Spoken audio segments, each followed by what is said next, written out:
Hello everyone, welcome back to my channel. आज हम लोग शुरू करने जा रहे हैं मैक्रो इकोनॉमिक्स का एक बहुत ही इजी एंड इंटरेस्टिंग चैप्टर जिसका नाम है बीओपी, या तो फुल फॉर्म में कहें तो बैलेंस ऑफ पेमेंट। सबसे पहले हम लोग ये समझते हैं कि आखिर ये बैलेंस ऑफ पेमेंट का मतलब क्या होता है, या फिर ये हम किन अकाउंट्स को या किसको कहते हैं। अगर हम लोग इंडिया के कॉन्टेक्स्ट में बात करें तो बैलेंस ऑफ पेमेंट का मतलब बैलेंस ऑफ पेमेंट के अंदर वो सभी अकाउंट्स आ जाएंगे जो कि वो सभी ट्रांजैक्शंस शो करते हैं जो कि इंडिया और बाकी दुनिया के बीच में हुए। मतलब कि इंडिया से कोई भी एक्सपोर्ट हुआ, या वर्ल्ड से कोई भी इंडिया में इंपोर्ट हुआ, या फिर कहीं से भी कोई भी इनकम आई इंडिया को, या फिर कोई भी एक्सपेंस हुआ, या कोई भी पेमेंट किया इंडिया ने रेस्ट ऑफ द वर्ल्ड को, तो वो सभी इन अकाउंट्स के अंदर आते हैं। तो अगर एक बार हम लोग इसकी इंग्लिश में प्रॉपर डेफिनेशन सुने तो वो होगी, it is the statement of accounts showing all the transactions. और ये ट्रांजैक्शंस के कैसे, सारे मॉनेटरी नेचर के, या फिर कहें तो सारे economic transactions of a country with rest of the world during a period of time. और ये period of time usually 1 year होता है। तो यूजुअली जो बीओपी अकाउंट्स होते हैं उनको हम लोग 1 साल के लिए प्रिपेयर करते हैं, ठीक है। तो अब जो हमारा बीओपी अकाउंट है उसके बहुत सारे कंपोनेंट्स होते हैं, मतलब बहुत सारे तो नहीं, 3 ही कंपोनेंट्स होते हैं, जो कि है current account, capital account and official reserves account. अब इन तीनों के बारे में हम लोग डिटेल में पढ़ने वाले हैं, बट फिर भी मैं एक ओवरव्यू दे देती हूँ तीनों का। करेंट अकाउंट में ऐसे ट्रांजैक्शंस आते हैं जो हमारे एसेट लाइबिलिटी स्टेटस को अफेक्ट नहीं करते, मतलब कि उन ट्रांजैक्शंस की वजह से ना तो एसेट लाइबिलिटी कम होते हैं ना बढ़ते हैं। और कैपिटल अकाउंट जस्ट अपोजिट होते हैं करेंट अकाउंट का। कैपिटल अकाउंट में ऐसे ट्रांजैक्शंस आते हैं जो हमारी एसेट लाइबिलिटी स्टेटस को इम्पैक्ट करते हैं, उनके कारण हमारे एसेट्स लाइबिलिटीज़ बढ़ते और कम होते हैं। और official reserve account basically RBI maintain करता है, जिसमें वो ओवरऑल फॉरेन एक्सचेंज का बैलेंस शो करता है, क्योंकि हम सबको पता है कि RBI is the custodian of forex reserves. तो जो भी वो फॉरेन एक्सचेंज के रिजर्व्स अपने पास मेंटेन करता है, उनका जो वो अकाउंट जिसमें वो सब रिकॉर्ड करता है, उस अकाउंट का ही नाम ऑफिशियल रिजर्व्स अकाउंट होता है। तो चलो सबसे पहले हम लोग करेंट अकाउंट के बारे में पढ़ते हैं।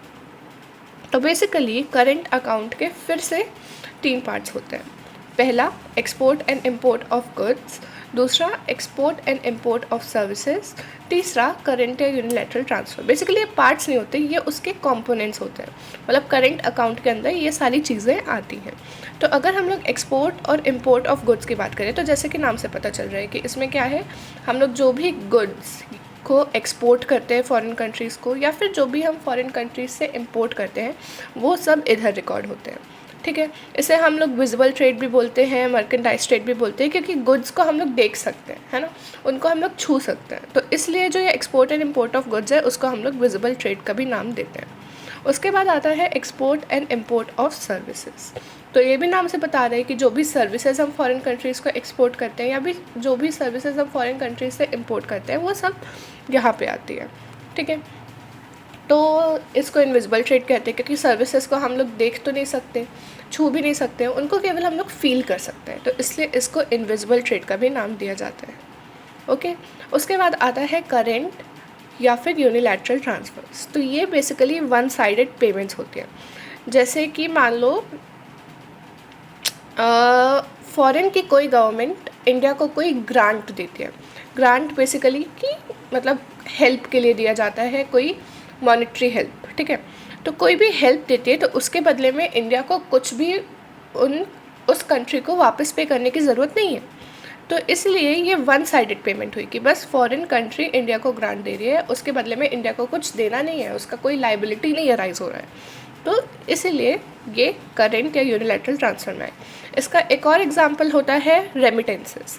अब रेमिटेंसेस का मतलब क्या होता है कि हम देखते हैं ना, बहुत सारे इंडियंस जाके यूएसए में सेटल होते हैं, कनाडा में सेटल होते हैं, तो उनकी जो ज़्यादातर फैमिलीज़ होती हैं वो इंडिया में ही रहती है।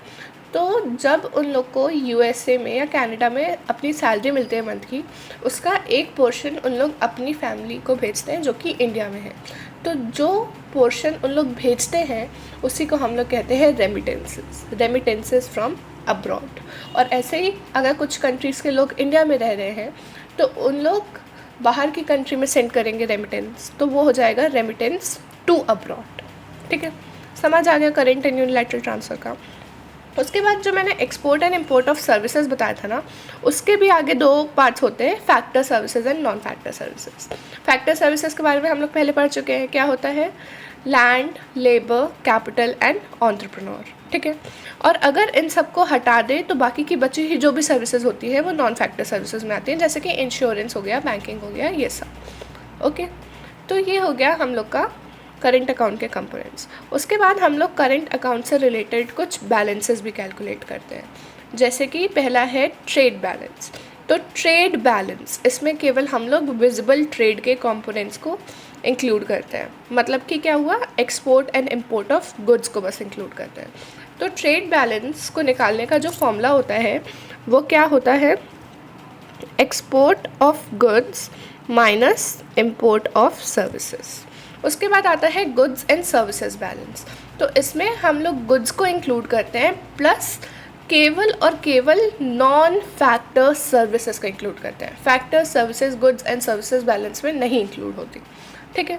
तो इसका भी फॉर्मूला सेम होता है, export of goods and factor services minus import of goods and factor services. उसके बाद होता है इनविजिबल बैलेंस। तो हमने पढ़ा है कि सर्विसेज जो होती हैं वो इनविजिबल होते हैं, उनको हम लोग मतलब बॉर्डर्स क्रॉस करते हुए नहीं देख सकते। इसी के साथ साथ जो करंट और यूनिलैटरल ट्रांसफर होते हैं ना, वो भी इनविजिबल होते हैं, उनको भी हम लोग नहीं देख सकते ना बॉर्डर से क्रॉस करते हुए कि देखो देखो अमेरिका से रेमिटेंस आ रही है, हम देख नहीं सकते ना उसको, वो इनविजिबल होते हैं, उसको हम लोग फील कर सकते हैं। तो इसीलिए वो भी इनविजिबल बैलेंस के अंदर इंक्लूड होती है। तो इनविजिबल बैलेंस में क्या क्या आता है, factor and non factor services as well as unilateral transfers. Formula same रहता है, export of factor non factor services and unilateral transfers minus import. उसके बाद आता है last, that is the current balance. तो जो करेंट बैलेंस होता है उसमें सब कुछ इंक्लूड होता है, क्योंकि हम करेंट अकाउंट का बैलेंस निकाल रहे हैं, तो करेंट बैलेंस में सब कुछ इंक्लूड होता है, मतलब कि गुड्स, सर्विसेज, करेंट ट्रांसफर, सब कुछ, ठीक है। और अगर दूसरे शब्दों में कहें तो वो हम लोग का trade balance plus invisible balance का सम होता है, क्योंकि ट्रेड बैलेंस में पूरे गुड्स आ गए और इनविजिबल बैलेंस में पूरी सर्विसेज और करेंट ट्रांसफर्स आ गए। तो या तो कहें तो हम लोग ये इसका और इसका सम भी हो सकता है, और नहीं तो overall export minus overall import भी कह सकते हैं, ठीक है। So I hope current account का कॉन्सेप्ट क्लियर होगा। और इसके साथ एक और चीज़ बताती हूँ कि export and import of all types of goods whether it's capital और not is considered in current account. मतलब कि कोई ये नहीं कह सकता कि अगर मैं मशीनरी एक्सपोर्ट कर रहा हूँ तो वो तो मेरा कैपिटल गुड हुआ, तो उसको मैं करंट अकाउंट में इंक्लूड नहीं करूँगा, ऐसा नहीं होता। हर एक तरीके का गुड करंट अकाउंट में इंक्लूड होता है वेदर कैपिटल और नॉट, ठीक है। So I hope it's clear now. उसके बाद एक और छोटी सी चीज़ करेंट अकाउंट से रिलेटेड आती है कि जैसे करेंट अकाउंट बनता है उसमें जैसे कि नॉर्मल अकाउंट्स में हम लोग अकाउंट बनाते हैं, वैसे ही उसमें भी डेबिट और क्रेडिट साइड होता है। तो कई बार ये क्वेरी होती है कि अगर हम लोग डेबिट साइड में लिखेंगे तो कौन कौन से आइटम्स को लिखेंगे और क्रेडिट साइड में लिखेंगे तो कौन कौन से आइटम को मिलेंगे। तो ये एक बहुत ही सही एग्ज़ाम मंत्र बता रही हूँ, जो कि मतलब आपका कैपिटल अकाउंट के लिए भी सेम फॉलो करेगा। तो अगर किसी भी ट्रांजैक्शन से फॉरेन एक्सचेंज हमारी कंट्री में आ रहा है, फॉरेन एक्सचेंज का इनफ्लो हो रहा है, तो उस ट्रांजैक्शन को हम लोग क्रेडिट साइड में लिखते हैं, ठीक है। अगर किसी भी ट्रांजैक्शन से कंट्री में फॉरेन एक्सचेंज आ रहा है, फॉरेन एक्सचेंज का इनफ्लो हो रहा है, तो उसको क्रेडिट साइड में लिखते हैं। उसके बाद डेबिट साइड वाला याद नहीं रखना, केवल याद हो गया ना कि अगर इनफ्लो हो रहा है तो क्रेडिट साइड, मतलब कि ऑटोमेटिकली आउटफ्लो हो रहा है तो वो डेबिट साइड जाएगा, ठीक है। तो ऐसे में कन्फ्यूजन भी नहीं होगा। तो ये था एक बहुत ही टू द पॉइंट एग्ज़ाम मंत्रा, जो कि हम लोग का कैपिटल अकाउंट के लिए भी फॉलो होगा। अब आता है नेक्स्ट हमारा कैपिटल अकाउंट। तो कैपिटल अकाउंट जैसे कि मैं बता चुकी हूँ कि इसमें हम वो सभी ट्रांजैक्शंस इंक्लूड करते हैं जो हमारे एसेट लायबिलिटी स्टेटस को इफेक्ट करें, हमारी कंट्री के एसेट लायबिलिटी स्टेटस को इफेक्ट करें। तो it records receipt and payment of such transactions which cause impact on asset liability status of the country. अब इस कैपिटल अकाउंट के भी मेजरली दो कंपोनेंट्स होते हैं, बोरोइंग्स एंड फॉरेन इन्वेस्टमेंट, और उसके अलावा भी 2-3 छोटे छोटे कंपोनेंट्स होते हैं जो कि हम लोग अदर्स में बात करेंगे। तो अगर बोरोइंग्स की बात करें तो अगर हम किसी कंट्री से बोरो करते हैं मतलब कि हमारी लाइबिलिटी बढ़ रही है, तो इससे हमारा एसेट लाइबिलिटी स्टेटस इम्पैक्ट हो रहा है और इसलिए इसको हम लोग ने कैपिटल अकाउंट के अंदर रखा। फॉरेन इन्वेस्टमेंट की बात करें तो कोई दूसरी कंट्री के लोग आके हमारी कंट्री के शेयर्स खरीद रहे हैं या फिर हमारी कंट्री में लैंड खरीद के अपनी एंटरप्राइज लगा रहे हैं, तो हमारी कंट्री में एसेट्स बढ़ रहे हैं, तो इसीलिए ये फॉरेन इन्वेस्टमेंट के अंदर आया। तो पहले हम लोग बोरोइंग्स को डिटेल में देखते हैं। तो बेसिकली बोरोइंग्स के 2 टाइप होते हैं, external assistance and external commercial. अब असिस्टेंस वर्ड से हम समझ सकते हैं क्या होता है, हेल्प। तो एक्सटर्नल असिस्टेंस मतलब कि हमें कोई कंसेशनल रेट पे लोन दे। कंसेशनल मतलब कि जो मार्केट में रेट चल रहा है उससे कम, मतलब हमारी हेल्प कर रहा है वो, है ना, हम कम रेट में लोन देके, तो इसलिए वो होता है एक्सटर्नल असिस्टेंस। और एक्सटर्नल कमर्शियल मतलब कि हमें अगर कोई मार्केट रेट में जो इंटरेस्ट चल रहा है उसी रेट पे लोन दे तो वो एक्सटर्नल कमर्शियल हो जाता है। तो एक्सटर्नल असिस्टेंस बोरोइंग मतलब असिस्टेंट बोरोइंग मतलब कि वो बोरोइंग जो कि हमें कंसेशनल रेट में मिले, और एक्सटर्नल कमर्शियल मतलब कि जो हमें मार्केट रेट में मिले, ठीक है। उसके बाद बात करते हैं हम लोग फॉरेन इन्वेस्टमेंट की। तो फॉरेन इन्वेस्टमेंट भी 2 तरीके की होती है, फॉरेन इंस्टीट्यूशनल इन्वेस्टमेंट और फॉरेन डायरेक्ट इन्वेस्टमेंट।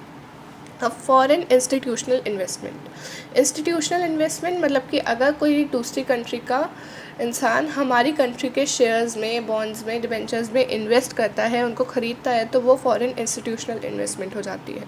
अब जैसे कि वर्ड से समझ आ रहा है, इंस्टीट्यूशनल मतलब कि हमारी कंट्री में कोई ऑलरेडी इस्टेब्लिश्ड इंस्टीट्यूशन है और उस इंस्टीट्यूशन के शेयर्स कोई फॉरेन बायर ख़रीद रहा है, तो वो फॉरेन इंस्टीट्यूशनल इन्वेस्टमेंट के अंदर आता है। इसे हम लोग पोर्टफोलियो इन्वेस्टमेंट बोलते हैं। उसके बाद आता है फॉरेन डायरेक्ट इन्वेस्टमेंट।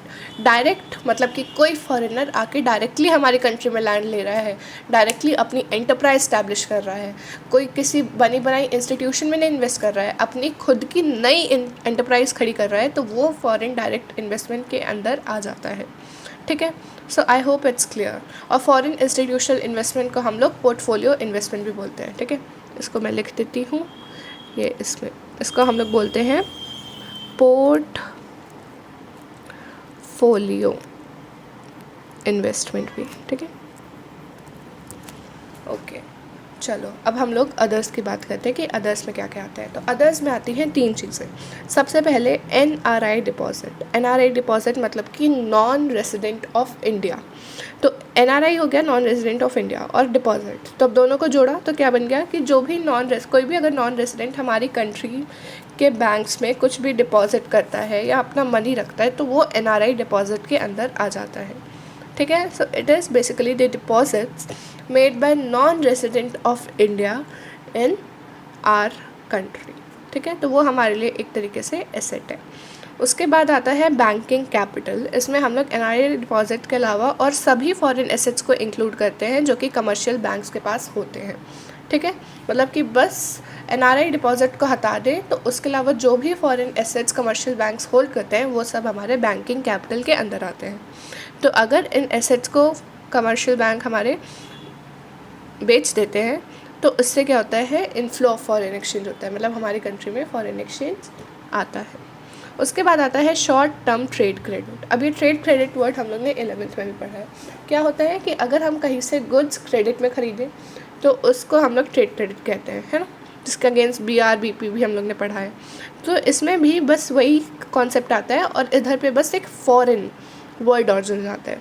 तो अगर हम कभी भी इंटरनेशनल मार्केट में कोई भी चीज़ क्रेडिट पे ख़रीदें, उधार पे ख़रीदें, तो उसे हम लोग कह देते हैं शॉर्ट टर्म ट्रेड क्रेडिट, ठीक है, समझ आ गया।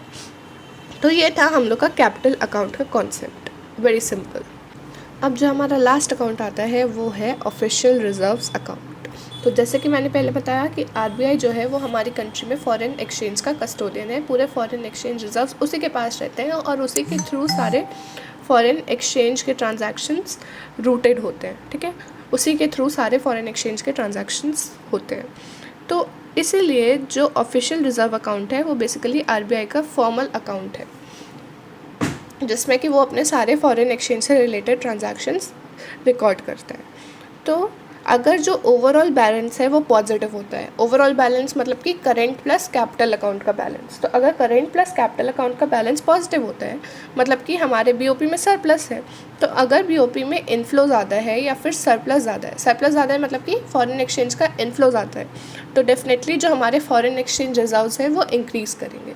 तो इसीलिए अगर हमारे ओवरऑल बैलेंस पॉजिटिव होता है तो जो फॉरेक्स रिजर्व्स होते हैं वो इंक्रीज़ करते हैं, और अगर नेगेटिव हुआ तो फिर डिक्रीज़ करते हैं।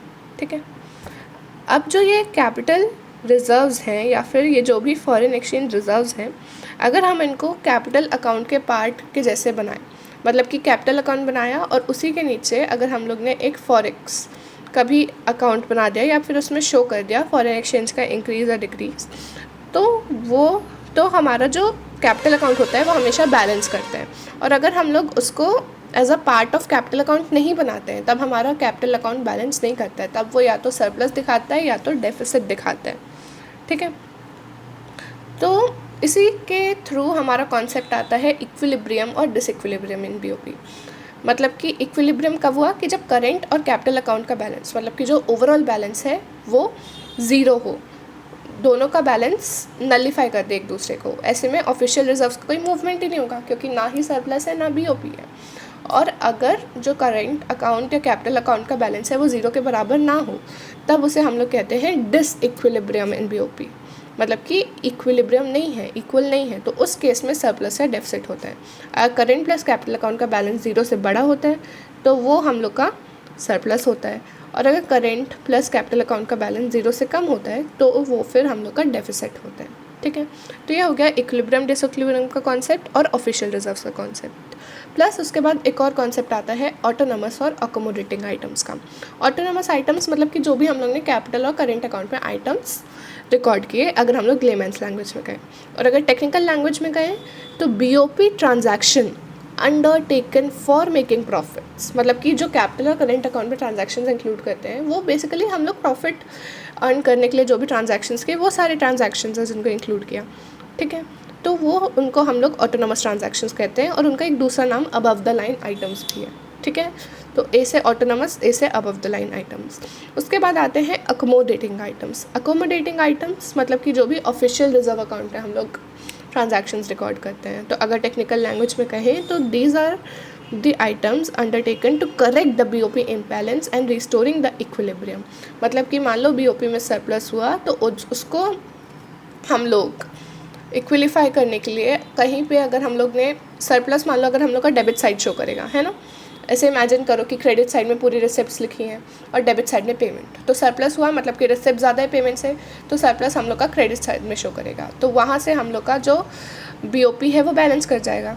तो इस तरीके से जो अकोमोडेटिंग आइटम्स होते हैं वो बीओपी के बैलेंस को या फिर इम्बैलेंस को करेक्ट करते हैं, और इनके कारण जो हमारे ऑफिशियल रिजर्व्स हैं उनका मूवमेंट होता है, ऑफिशियल रिजर्व्स बढ़ते हैं या फिर कम होते हैं। सो इसलिए इन आइटम्स को हम लोग बिलो द लाइन आइटम्स भी बोलते हैं। तो autonomous items above the line items, accommodating items below the line items. Autonomous items क्यों लिए, ऑटोनमस ट्रांजैक्शंस क्यों किए जाते हैं, प्रॉफिट के लिए, और अकोमोडेटिंग आइटम्स या फिर अकोमोडेटिंग ट्रांजैक्शंस क्यों किए जाते हैं, बीओपी के इम्बैलेंस को करेक्ट करने के लिए, और इनके कारण ऑफिशियल रिजर्व्स का मूवमेंट भी होता है। ठीक है, तो इसी के साथ हम लोग का चैप्टर होता है यहाँ पे ख़त्म। चैप्टर बहुत छोटा था, बहुत इजी था, प्लस बहुत ही इंटरेस्टिंग सा भी था। केवल हम लोग ने इस चैप्टर में कुछ नहीं पढ़ा है, केवल बीओपी के बारे में पढ़ा है और उसके 3 components which are capital account, current account and official reserve account, उनके बारे में पढ़ा है।